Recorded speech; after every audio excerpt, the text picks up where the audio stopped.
also we're talking about the circle of accountability and how things have been able to get better for an organization. So in this circle, we have different things that have come up that we've been able to look at. For example, the first one was strategic vision. Under the strategic vision, we're able to align the different capabilities or the visions of an organization to the strategy that we are setting as an organization. So how does this benefit us as a company? It means that now we know what the end goal is.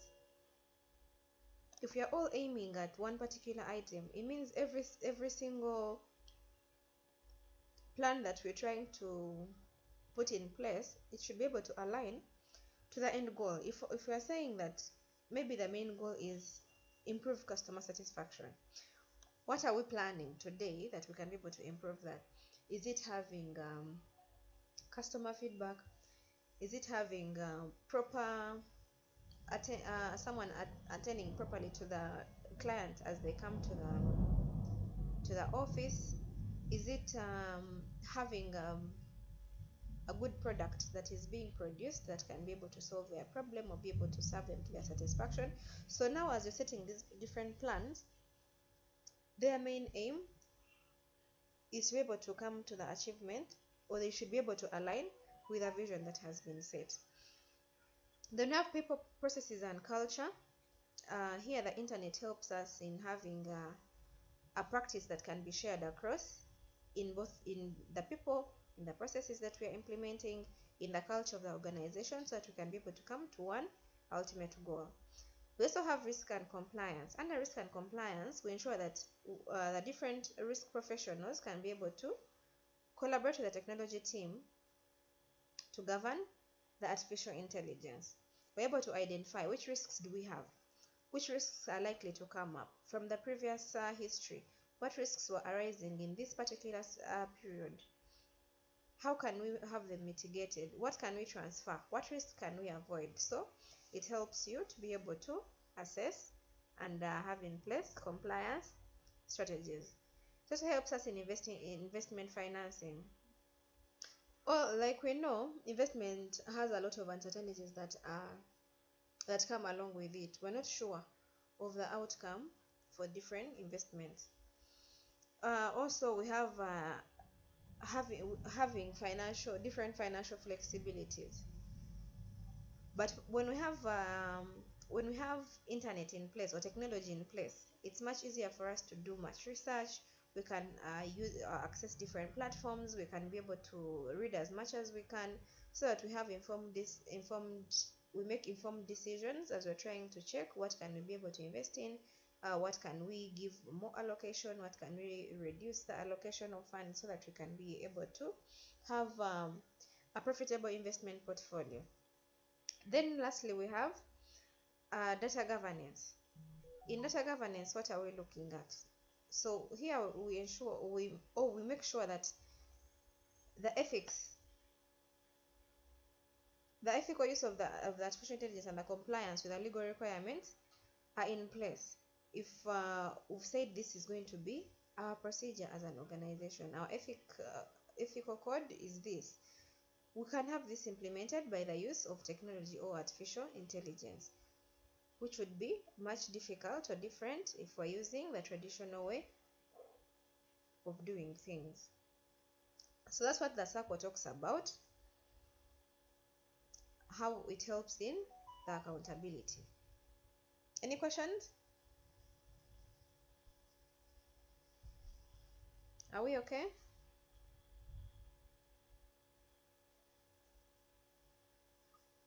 Excuse me, are we now in relating to this, are we relating this in the aspect of finance or overall strategy of a company? We relate it to both the finance and the overall strategy of an organization. How having internet in place is coming in to assist an organization in terms of the finance, in terms of having strategic making strategic decisions, having improvements, having growth, having a diversified strategy in an organization. So it cuts across both. In the finance, what was there before, how is the technology coming into place, how it is helping us today to be able to get to a better position where we can now do different other works other than being data clerks. Does it make sense? Yes, yes, thank you. Okay. So now let's look at how we can have a plan for the future if we are having technology in place or Internet of Things. So there are different 6 hypotheses that reflect the finance function of the future. And the 6 of them are here as we can see them in the table. I don't know if it's visible enough. Let me try to increase it. I don't know if we can. Yeah, this should be better. So, what are these 6 hypotheses? And how are they being how are they being considered to be most likely to occur? So they are as follows. We have the first one here in where the cursor is. We're having the accessible, trusted data, which will drive accessible, trusted data will drive real-time, customer-centric decision making. How will this help in finance functions? Of what importance is it? Anyone who would want to give a try before I can chip in? Because I've really explained this in the previous part that we were looking at before. How does having accessible data in real time help in having proper decisions? What is it of what importance, or how is it coming about to be of importance to an organization?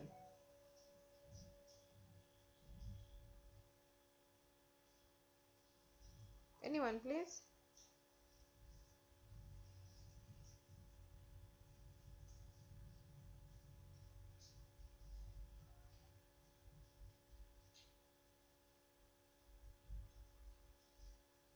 Anyone?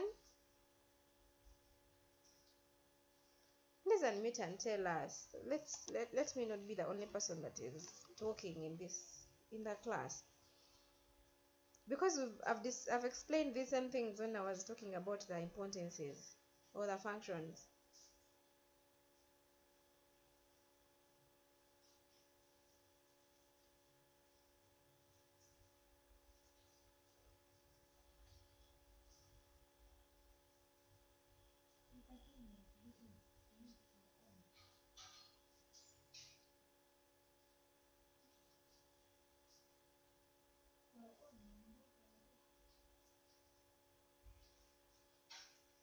Anyone, please?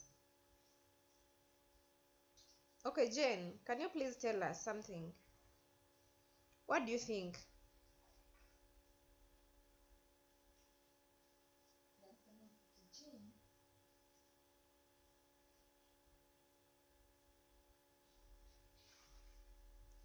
Come on, guys, don't be so silent like this.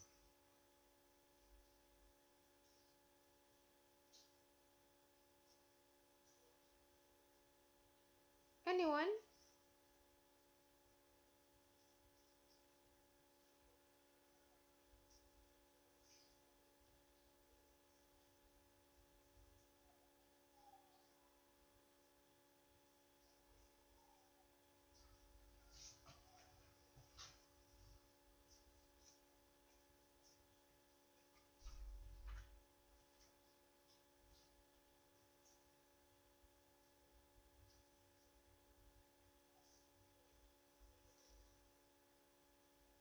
Hello? I'm waiting.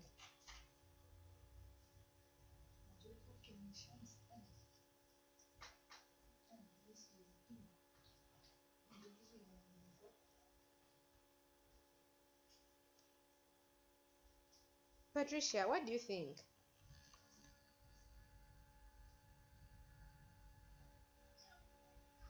So today we're going to look at financial strategy. So under this topic, most of the things we've covered them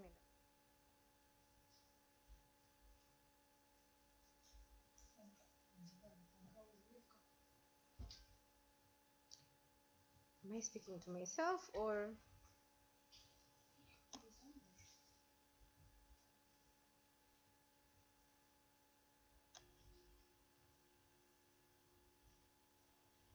Okay.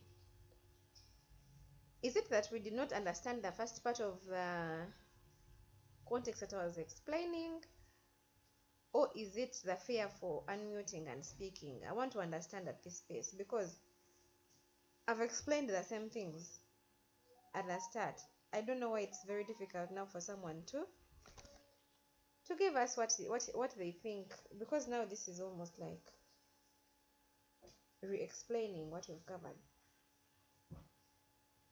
Did we understand the first part, or do I have to explain it once more? Please give me feedback. Did you understand it or not?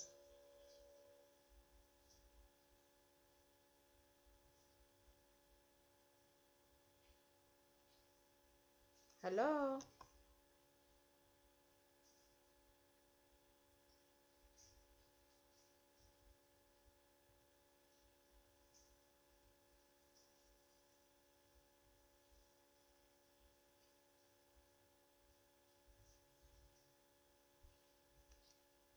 Cecilia, did you understand the first part of what we talked about?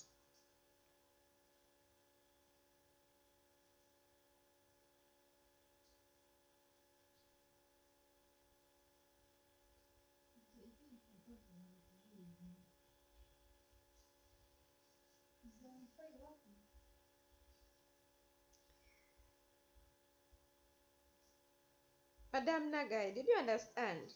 Because now I'm confused. I don't know. None of you is responding. Or is it me who is not being heard? Please unmute and let me know so we can be able to proceed and stop wasting much of our time.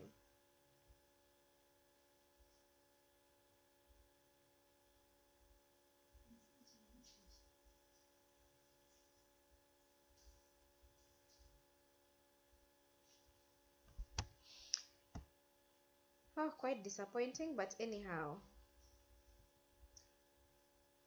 Let's go through them so we can be able to proceed, because no one is unmuting and now I don't know what to take.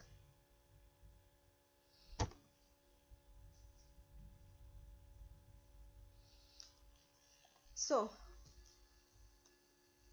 when we say that accessible trusted data will drive real-time customer centric and centric decision making, here we are looking at having internet, how it is helping us in doing the planning, in the budgeting, helping us in modeling different strategies that we can use as an organization to be able to have customer satisfaction, have proper decision making, have instant or timely information available for supporting the cause. So that's what we look at.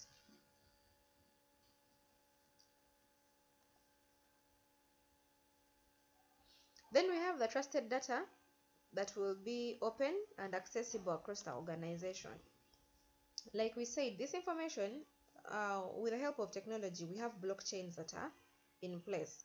So every person can be able to log into their computer or their whichever system they are using, and they can be able to access the different transactions that are happening or are being done in an organization. If it's maybe doing the approvals, if it's just maybe checking to be able to help in making decisions for that day. All this is being able to happen because there is accessibility across different members in the organization. So this helps us in having um, timely interpretation of data, ensuring that this data is being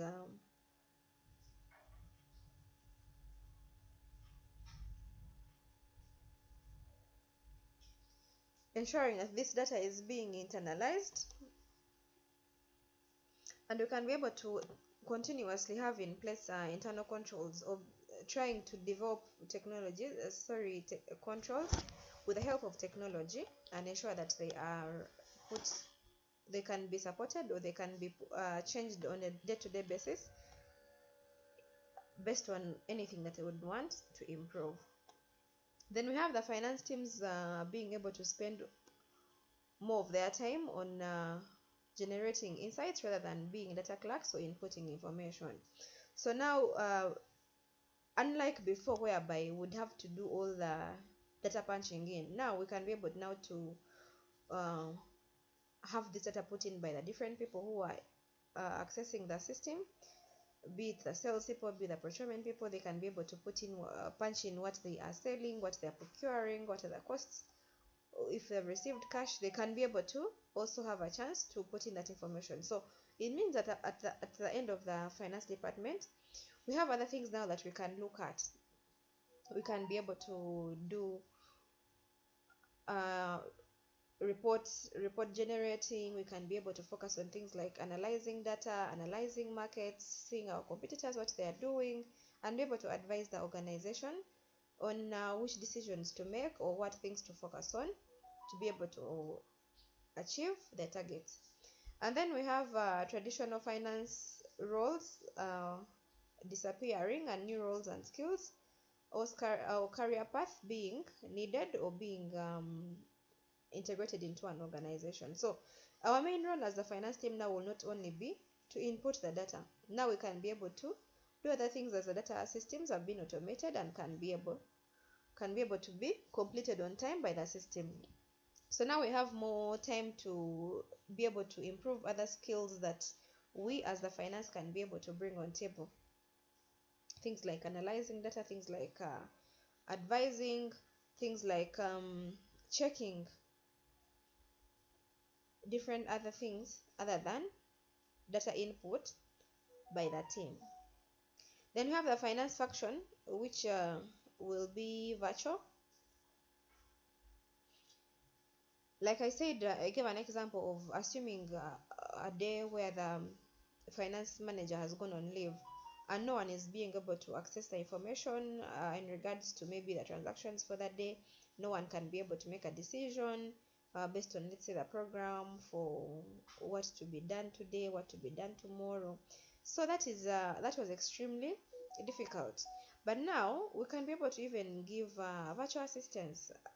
Apart from people logging in and being able to access this information, they can also contact us virtually. We don't have to be present in the premises to be able to give assistance. So we can use the technology to be able to quicken the system, or be in place to get to a better informed decision making place, as information can be availed with or without the physical presence of the finance personnel. Then in the previously, in the traditional of doing finance, the CFOs were responsible for checking, reviewing if there are any errors, things that really CFOs shouldn't be doing. But with the internet, with having technology in place, we can now have the CFO being replaced by roles such as the chief operating officer. We can have in place people like the chief strategy officer. Those will be now looking at different aspects of an organization other than being chief finance managers. Was having CFOs who will be looking at mainly the finance of the organization. This is somehow in a bad way, because, okay, I don't want to say in a bad way, But now it means that some of the roles of the finance department will be taken away, and they are being replaced by different other individuals or other different job titles. But now this comes to an advantage to, how does it come as an advantage to an organization? So if you have the chief operating officer, now this one is going to be able to manage or be able to focus on having a better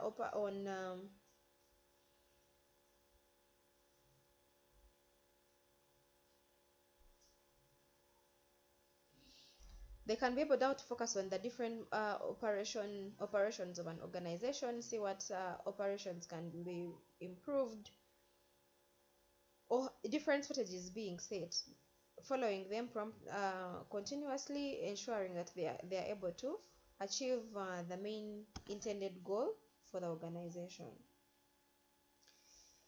So that is it about this table, showing the different hypotheses that come in place as a result of having technology developed, but they don't have any much difference with what we've talked about in the first part of our class.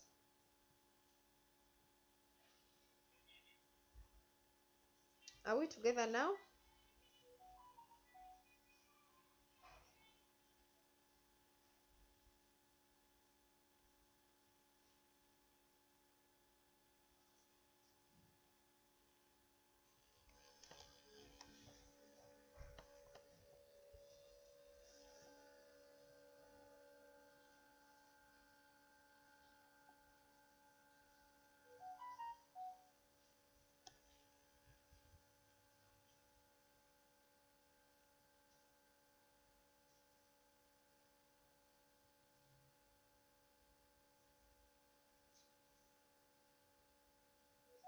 Can you be able to proceed?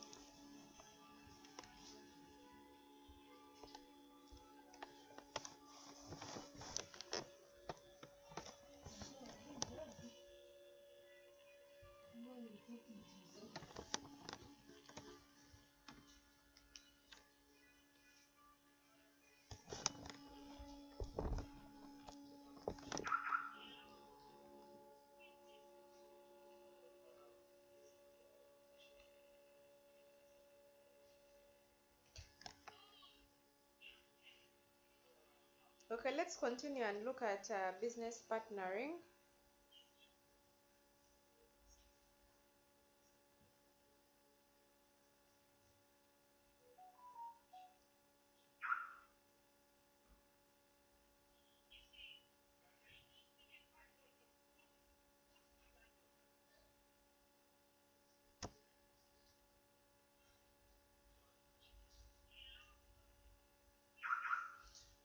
So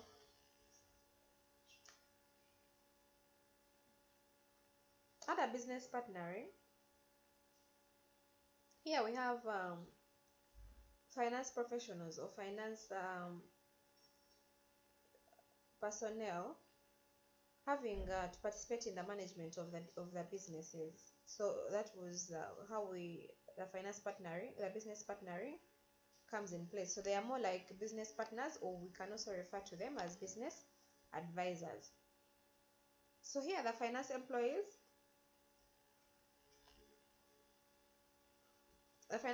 with the skills and experience to work alongside the business can be able to do influencing, designing and executing of business strategies and planning. Sorry.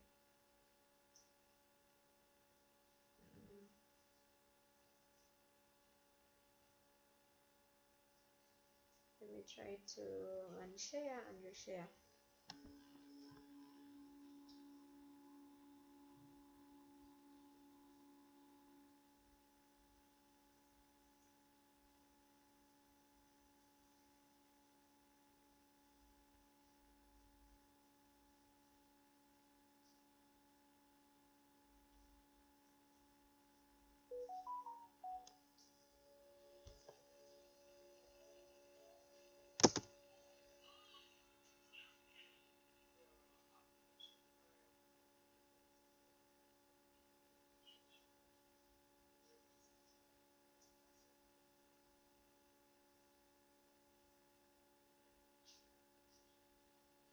Okay, so let's now continue.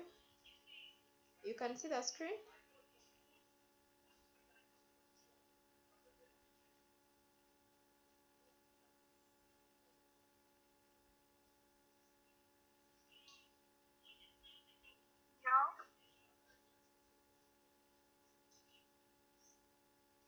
Yeah. And now, can you see?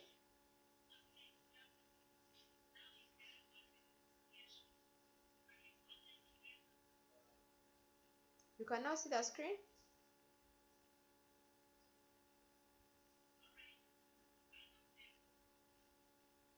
Yes. Okay.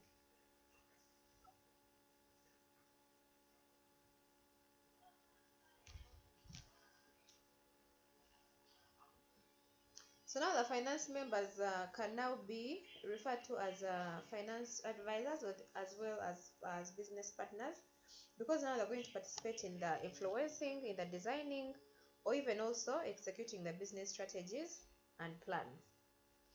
So what is required of the business partners? Business partners should be able to understand the finance and the business realities. Because if you don't understand them, what are you going to contribute to the business? You should be able to challenge decisions that are being made. If they're not, if the decisions that are being made by the managers are not going to be able to help in achieving the ultimate goal, then you should be able to come in place, challenge them, and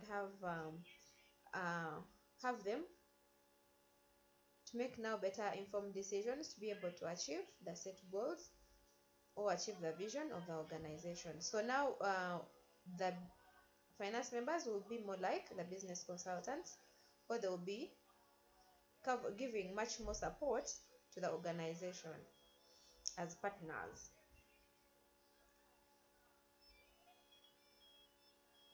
So business partnering can take place in different levels across the business, where we have at the board level, we can be the chief finance officers, where we advise the board in the traditional financing issues, like maybe looking at the profitability of the investments, being able to pick projects that are more profitable. So that's what the chief finance officers will basically will be helping in the on the at the board level, trying to see which projects are more financially viable, which projects can be able to uh, bring more profitability to an organization.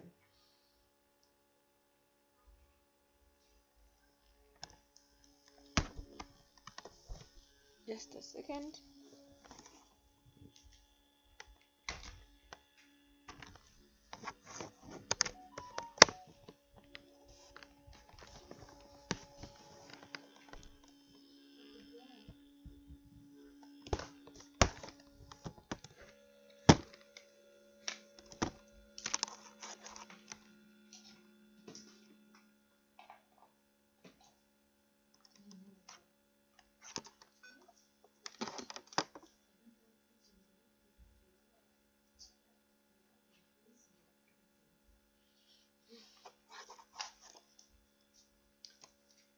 Okay, so let's proceed.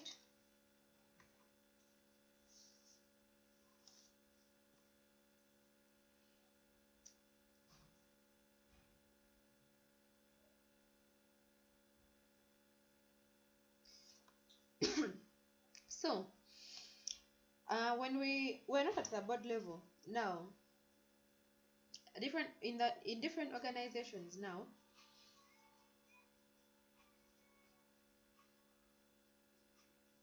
the responsibility of the finance is now not necessarily going to be at the business head offices. Different units or different business units can be able to have divisional levels in place. So what happens in this case? Finance managers of these different divisions can continue to provide different financial advices. For example, like budgeting, giving performance measurements. All these are involved in the other management activities at the divisional level, which is not part of the board level. So because we have increased data available to the management, this gives an opportunity to the finance staff to be able to help in controlling of managing the information and helping in the non-financial managers to obtain the information that they need. What do I mean by this? It means that now, as the finance members, given to the high volumes of data that is available, we can help in the analyzing of it, clustering it, and being able to present it in a most understandable way to these managers, so they can be able to use them to make proper decisions. So now we have, it could be financial, it could be non-financial, but the managers may not, who may not be basically dealing with the financial part of the organization, can also be able to rely on this information that you're giving to them to be able to make the decisions that are very crucial to an organization. So now it means that us, the finance team, will continuously be assessing this data and making it more usable to the different managers that need it to make decisions for different departments or different roles. We also have increasing regulation and compliance.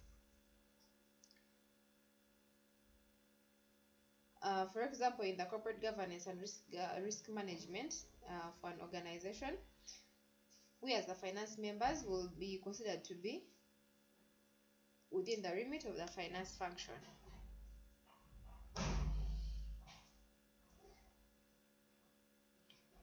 So that's how we are contributing, us as the finance members, or now as business partners across the different levels of the organization or of the business as a whole. Are we together?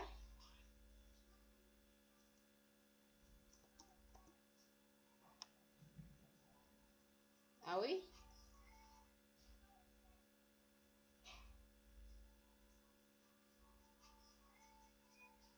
Okay, I will assume that we are together.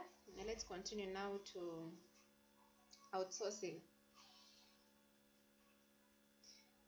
What is outsourcing, first of all? Has anyone had a chance to be outsourced or to support an organization by outsourcing means? Anyone?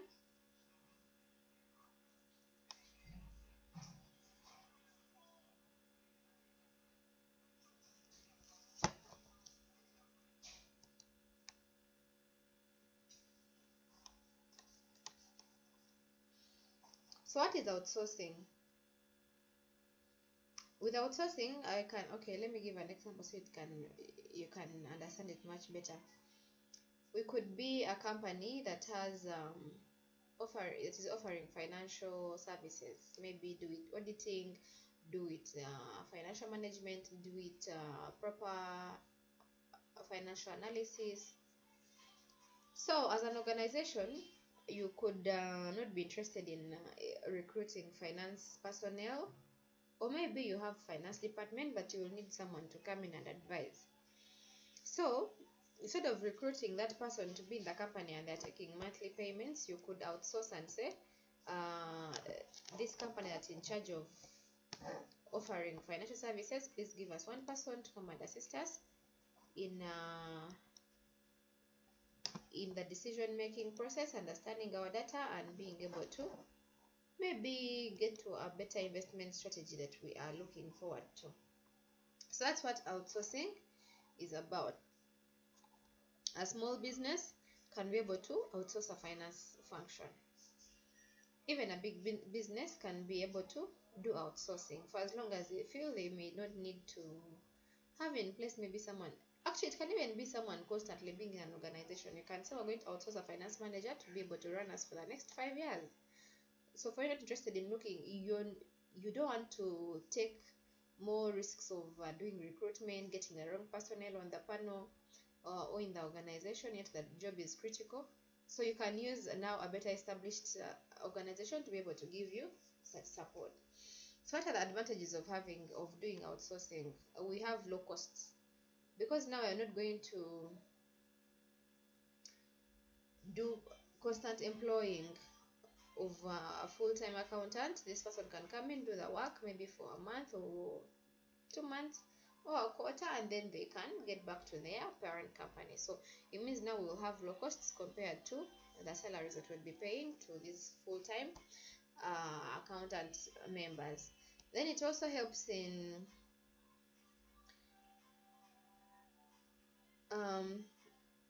management not being too involved in keeping up to date on changes in accounting and tax rules, constantly doing research and having themselves informed.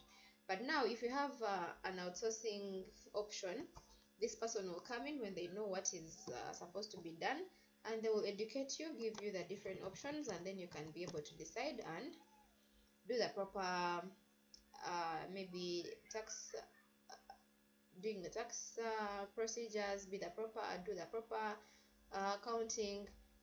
And so it's not going to take much time in training of your staff that you would need to constantly update or train to keep up to date.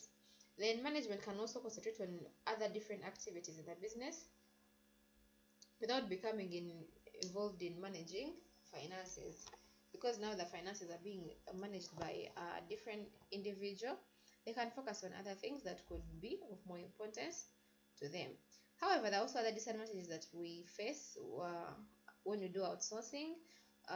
One which is more common is potential loss of confidentiality, because now we're having someone else coming in from the outside to have access to our information.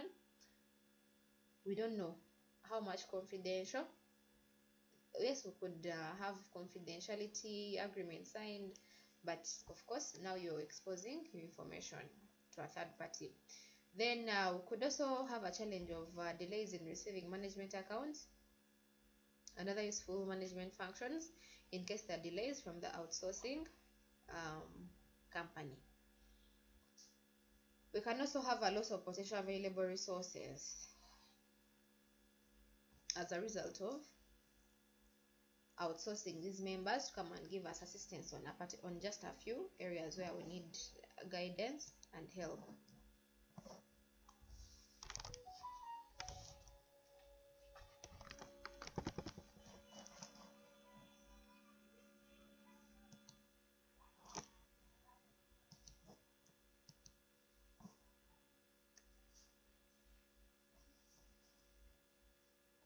So are we together?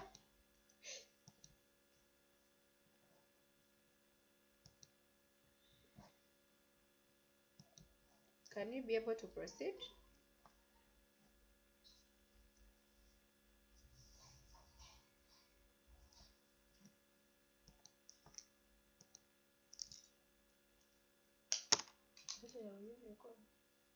I don't know.